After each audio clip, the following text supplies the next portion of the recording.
Good morning. It's me again, Dr. Hope Okechukwu from Abia State University.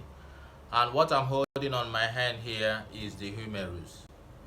The humerus is one of the is the long bone of the hand, and this humerus uh, is vertical.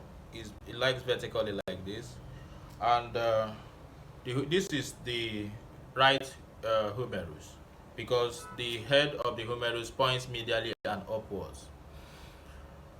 So, the way you describe this bone is by saying that it has three parts.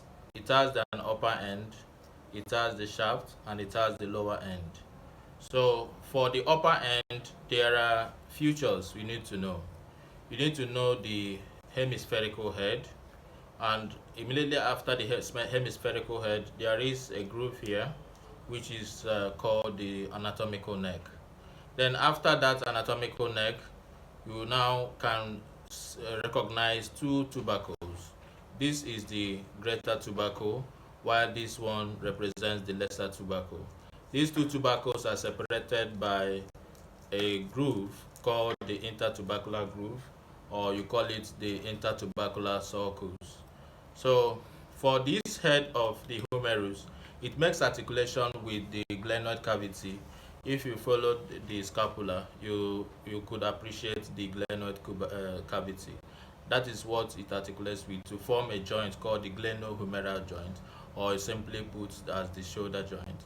Then at this anatomical neck is where the fibrous capsule, uh, you know, uh, attaches and makes a firm joint with the glenoid cavity. Then the two tubercles. On this tubercle, there are insertions. There are muscles that insert on these tubercles.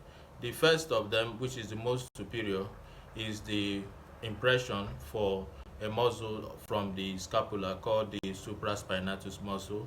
Then the second is for what is called the infraspinatus muscle. Then the third is for the teres minor muscle. Then if we come over to the lesser tubercle, you have that the lesser tubercle has insertion, it has an impression for insertion of the subscapularis muscle.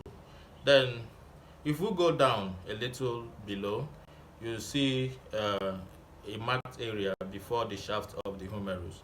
That marked area is referred to as the surgical neck of the humerus. And in this intertubercular groove, you have that the intertubercular groove passes a long tendon, which is the biceps brachii muscle tendon, the long head of biceps brachii. That is what passes through here. Then coming down to the shaft, you have that the shaft has this groove has led to the presence of two lips, or you call it crest. Then the one that is on the anterior is for attachment of teres major muscle, while the one on the lateral, which is the lateral lip, has impression for the insertion of pectoralis major muscle. Then moving down again on this bone, if you the shaft has upper part and it has the lower part. The upper part is a little bit cylindrical in shape, while the lower part is triangular. This upper part has at the mid part of it, you have on the lateral side, you have a tuberosity here, which is called the deltoid tuberosity. The deltoid tuberosity is for insertion of the deltoid muscle, which is this muscle of the shoulder. That is the deltoid muscle. Then if you go posterior to it, there is a groove at the posterior aspect of the deltoid tuberosity, and that is the groove called the radial groove. And the radial groove passes the radial nerve. The radial nerve is the nerve that supplies the posterior compartment or posterior muscles of the hand, the arm, and the forearm. Then we keep moving. Then on the medial part, just corresponding to the tuberosity of the lateral part, on the medial part is also a point of insertion of coracobrachialis muscle. So these are some of the features we find in the humerus. Then as you now descend on the shaft, you will see that there is a prominent ridge on the shaft here. You have the supracondylar ridge, which ends on the lateral part as the epicondyle, while on the medial part you have the medial supracondylar ridge, and this ends at the medial epicondyle. Then if you turn the back, the posterior surface of this humerus, you find that there is a point where you have the origin of the lateral head of triceps muscle.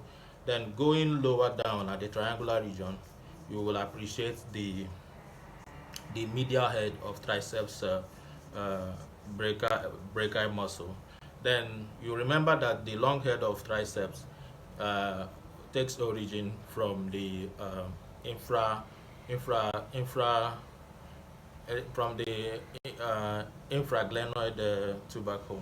So that is where it takes its origin. So we keep moving down. At the lower end of the humerus, there are condyles we can appreciate here. We'll see this condyle on the lateral part. With this part is called the capitulum, and this part makes articulation with the head of the radius. And if you keep on moving to the medial side, you have a spool-shaped trochlea. This trochlea makes articulation with the trochlear notch of the ulna. And above them, we will appreciate fossae here. This is the radial fossa, while this one is referred to as the uh, coronoid fossa. So these are the two fossas that will be appreciated. Then while this side represents the medial epicondyle, then this medial epicondyle, on its anterior aspect, you have that there is origin, it gives origin to common flexor muscles, the muscles that flex the elbow joint and goes to the forearm. Not only that, you also will appreciate the pronator teres muscle that helps to pronate the forearm. Then posterior to it, you can see the passage of ulnar nerve. Ulnar nerve passes directly on this bone, and when there is a hit of this ulnar nerve at this region, that area is called the funny bone. So um,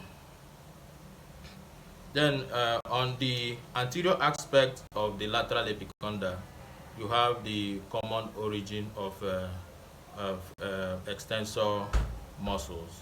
Then posterior to this region, you have the anconeus muscle taking origin. Then on this anterior aspect also, you see the origin of the muscle called the supinator muscle. Then on this posterior aspect, there is a big fossa here. This big fossa is called the olecranon fossa, and it receives the olecranon process coming from the ulna. So we'll look at the clinicals of this humerus. For the clinicals of the humerus, the surgical neck of the humerus is the most fractured area on this humerus. It is commonly fractured, and there are structures that are associated with this commonly fractured area.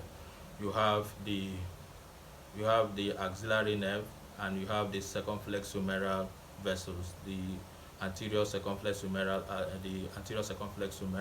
and the posterior circumflex humeral. These are the two structures that are found here. Then we look at the ossification. For the ossification of the humerus starts its ossification at the 8th week of intrauterine life, and this extends to the 20th year of the individual, where the upper end and the lower end fuses completely with the shaft of the humerus. So let me show you a model of what I've been describing. This is the model here. You can see the blue paintings and the red paintings. The blue painting shows points of insertion.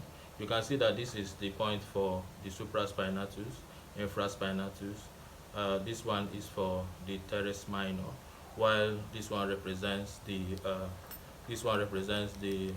subscapularis, while this other lip here represents the insertion of pectoralis major. This small one here represents the insertion of the